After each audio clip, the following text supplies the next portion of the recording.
So good morning, Lauren Book. How are you today? I'm doing great. How are you? Thank you so much. I'm excited to see you.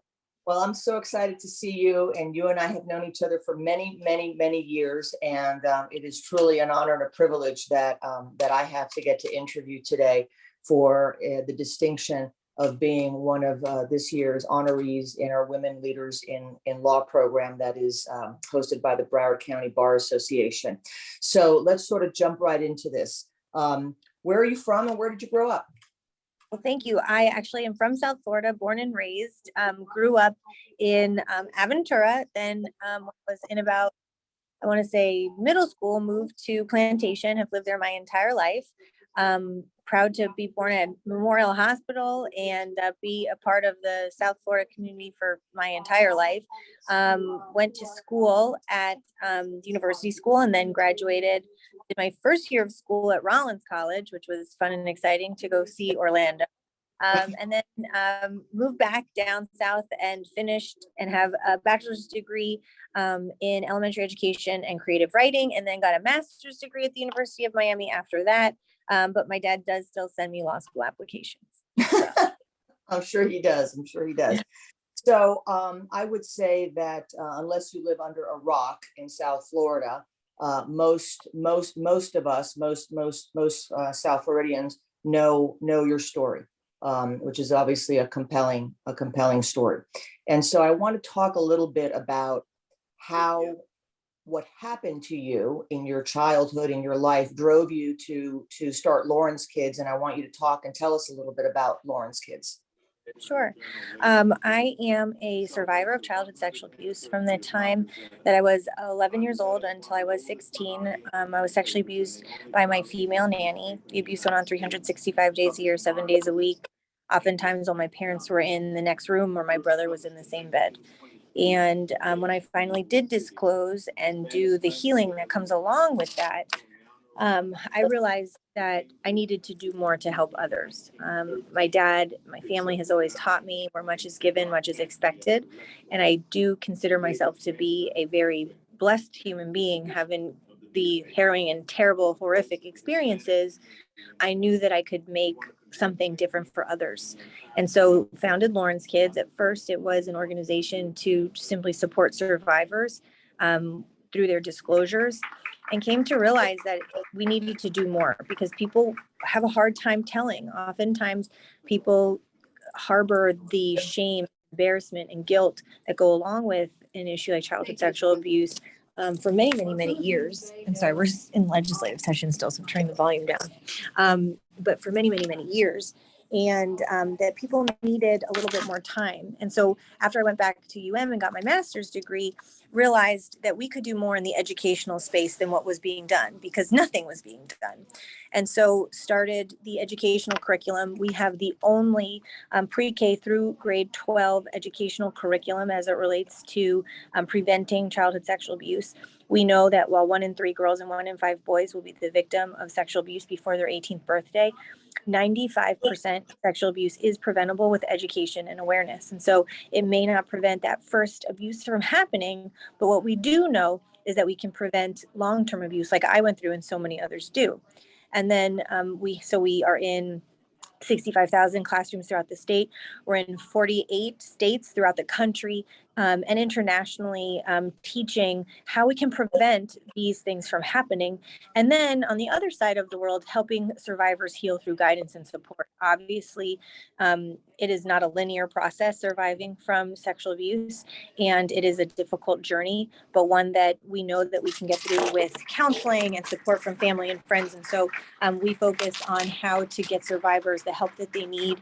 And we work each and every day to do that. And, obviously from a terribly bad, horrific experience in my life, but knew that we can make it different for others. And so we work every day to do that. Well, that's unbelievable. It's really an incredible story, and your perseverance and what you have accomplished in your life speaks so much of who you are and who you've become as an adult. What drove your interest to become part of the Florida legislature, to become a state senator? How did that come about? Well, I think that, I always believed that I wanted to do more. I have the servant's heart by nature. I want to serve. I like to help those in the community in any way that I can. And I always knew that that was going to be a part of my life and my journey.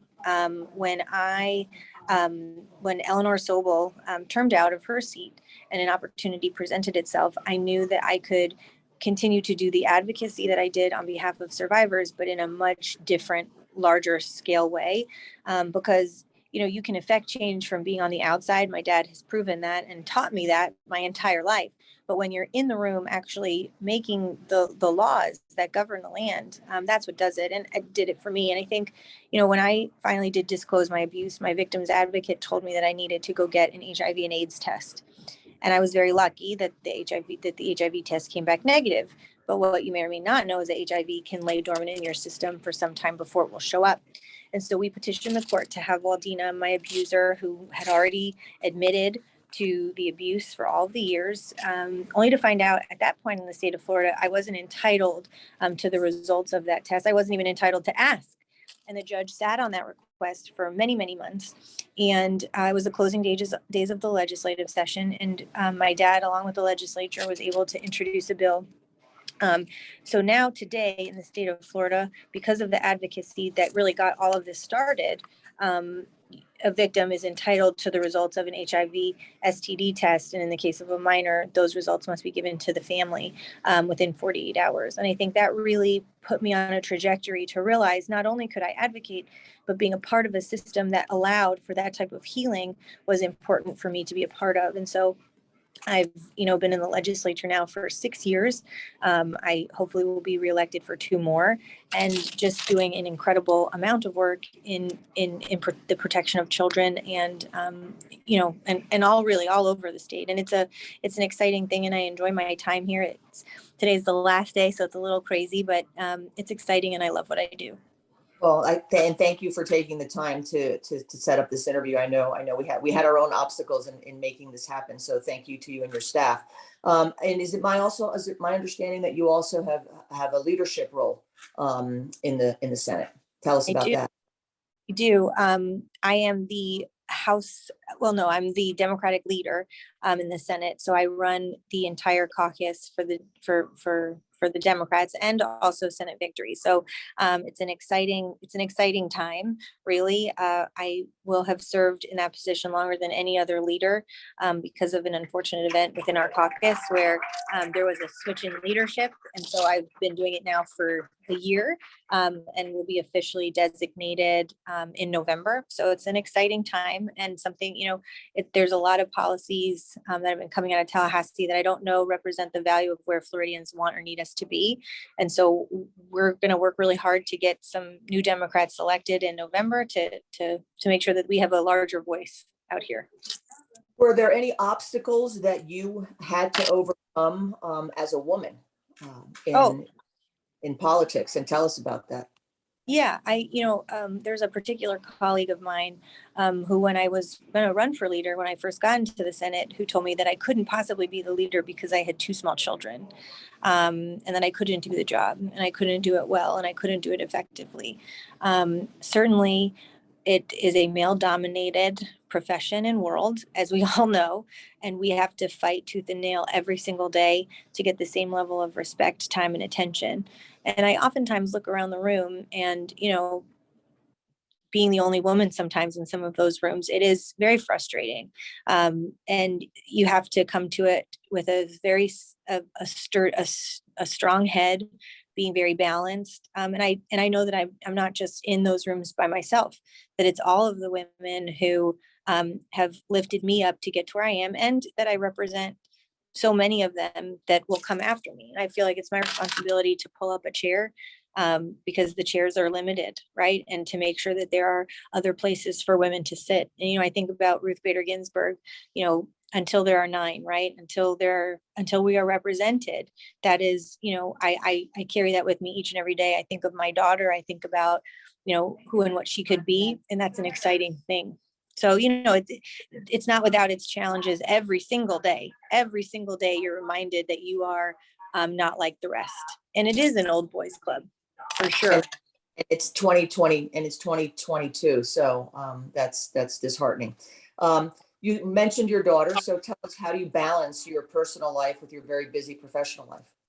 That is every day. So I wake up every day thinking, who can I afford to disappoint the least?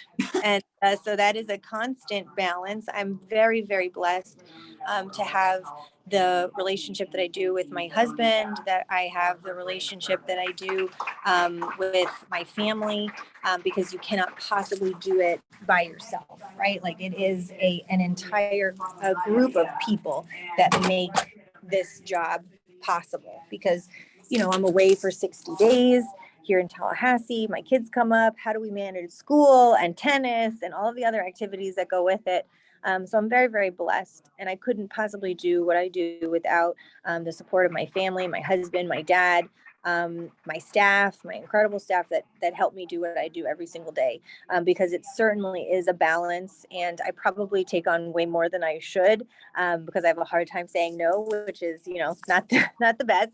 But I think that it teaches my daughter, it teaches my son that they can do anything, that you chunk out and you take every obstacle that's in front of you, you attack that, and then you move on to the next, and you keep on going, you keep your head down, and you move forward. And I think that's an incredible lesson. So sometimes it's hard. And on those days that I get discouraged, I simply think about what message are we sending to them to see that they can do anything. And so, it's not without its challenges. And what message to young women that are out there that might aspire to become a state senator, Lauren Book, one day? What's your advice to them? Get working, and you can do anything. You can do anything you want to do if you set your mind to it. I think that is a piece that, don't be afraid. I think fear drives people to make decisions that they may not otherwise make. I never thought that I could walk across the state of Florida. Don't let your fears limit who and what you could possibly be or become. And, every day choose, when sometimes the goals seem too big, like you can't possibly do it, make smaller goals, fewer, and attack them. And once you do them, cross them off the list and get to another one and have them grow. And so I think that is, the advice that I would give. Don't get discouraged, because it is hard. It's tough. There's a million things that can stop you from reaching your ultimate, penultimate potential. But if you keep on keeping on, nothing can stop you. I completely concur with that, Yeah. Senator. I completely concur. Okay, fun question. Yes. If there's a time machine and you can walk right into it, and who would you want to break bread with if you could go back? Lucille Ball. Okay, I love that. How come? Lucille Ball. I think that she, you talk about women innovators, and in a time where, that just wasn't the thing. I mean, she ran an incredible business. She was just irreverent and fabulous. And I've loved her my entire life. But probably also Ruth Bader Ginsburg. Those are the two, probably the two. Well, I know that we Maya will. Angelou too. Maya Angelou too. There's three. Those and together, all at the same table. Yes. Uh-huh. That's amazing. That would be amazing. Well, I know this. I know that Lauren Book isn't stopping at the state Senate. I know that Lauren Book is going upward and onward.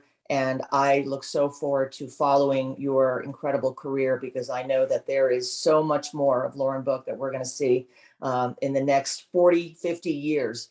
And I look forward to watching you grow in your political career and in your life, because I'm a big fan. And I want to thank you for taking the time today to speak to us, and to congratulate you for being a very, very, very, very much a recipient that is really somebody that I know many of us continue to be in awe of, and it's well deserved of the honor to you. So thank you. It's an honor, and there's nobody that I look up to more, that'll, tell it like it is, and is irreverent, and is my favorite person. So thank you. Love you. Guys, I'll see you soon.